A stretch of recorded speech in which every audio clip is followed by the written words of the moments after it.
Special guest to talk about this baseball disaster that's happening. Jim Duquette, former GM.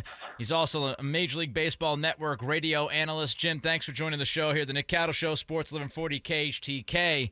The latest reports on what the MLB's final offer was tells me that this wasn't close to getting done. Would that be an accurate assessment, Jim?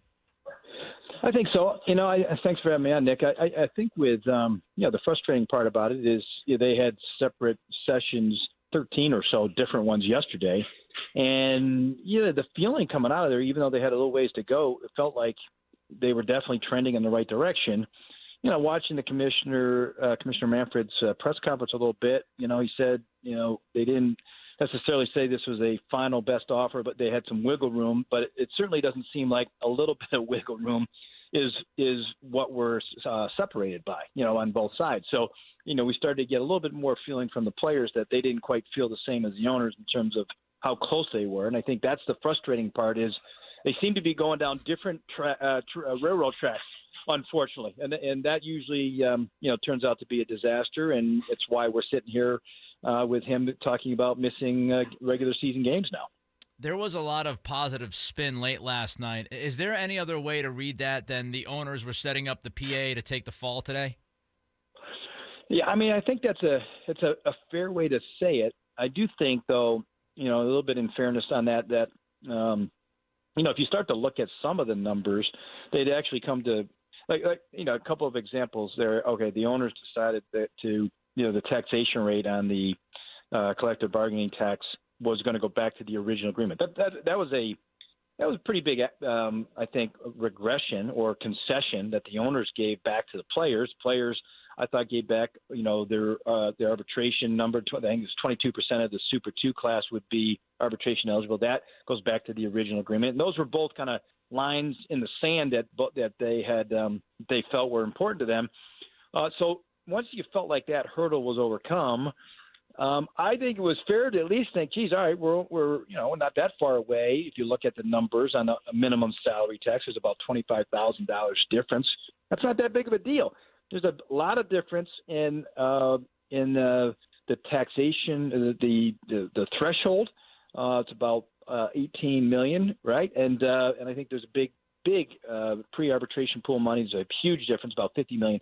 So there's a substantial amount. But again, if you were to take halfway, you could see, I could see anyway, a path to an agreement. So yeah, the negative side or slant, yeah, it does look like the owners kind of set them up to some degree. And I'm kind of curious what the players' next move is going to be because, as the commissioner said, he feels like the ball is in their court. Well, they're picking up their ball and they're going home right now is what it looks like right now. We're not going to have any substantive conversation, doesn't seem, for at least 2 days and maybe longer.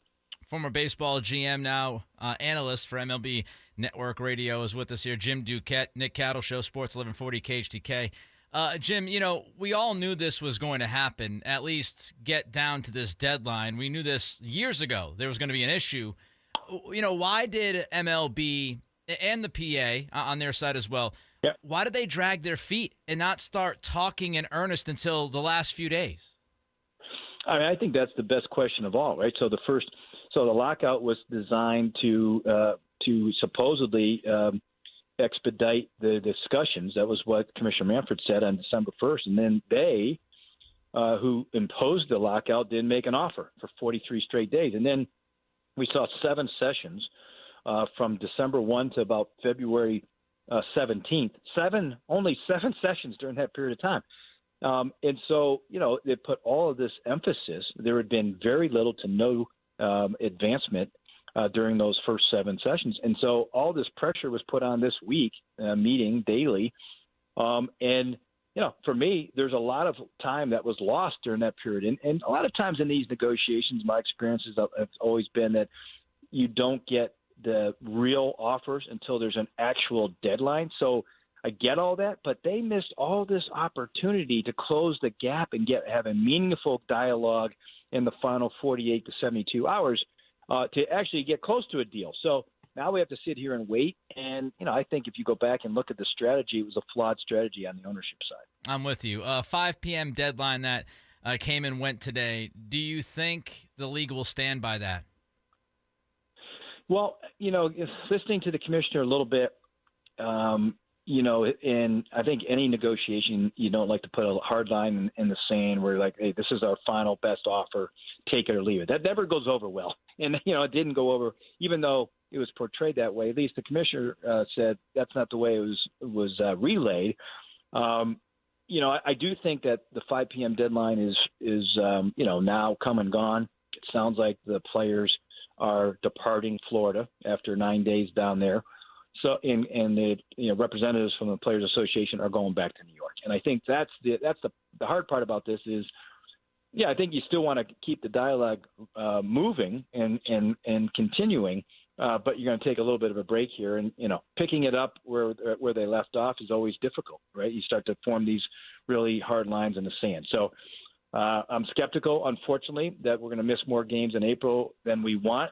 And I think from an ownership side, they don't get a lot of their revenue in the month of April outside of opening day. So I think they're willing to sit and wait, which I think is bad news from the player side because they get paid no matter, they don't get paid for those days and they lose out on that compensation.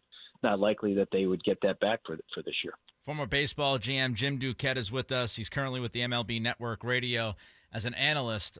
Jim, watching the Manfred press conference, I don't know him personally, but when he is out there in the public, I feel like he comes off as just awful. And I'm not saying as a human being, I'm saying as a commissioner. He doesn't know how to handle things.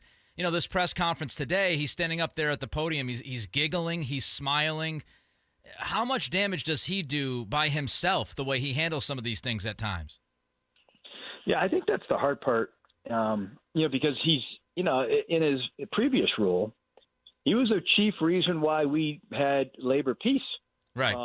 During this. That was a huge part. His negotiation style was good. He's a deal maker. He has tremendous experience in that area.